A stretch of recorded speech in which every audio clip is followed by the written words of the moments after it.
Victoria? Well, I think actually Matthew and Lewis have made some good points. I studied journalism in college.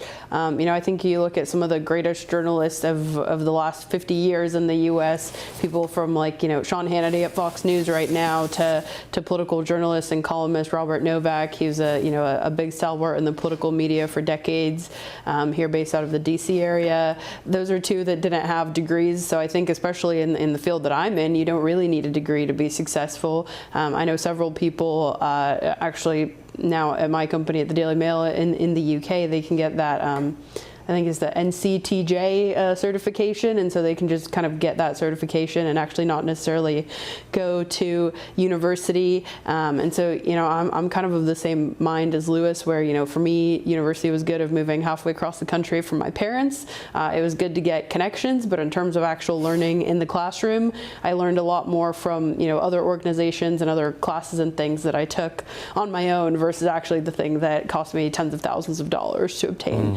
And so, I think those are all good points.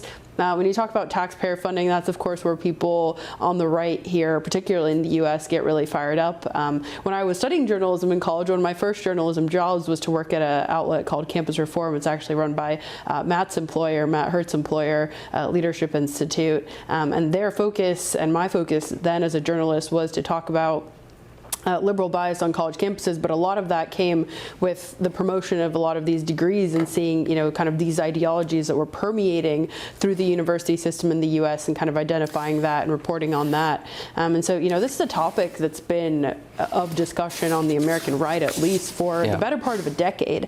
And so, as these ideologies have come out of America, so has a lot of this pushback. And so some of these ideas that Braverman is presenting, they've actually been discussed on the American right and partially implemented by the Trump administration as well.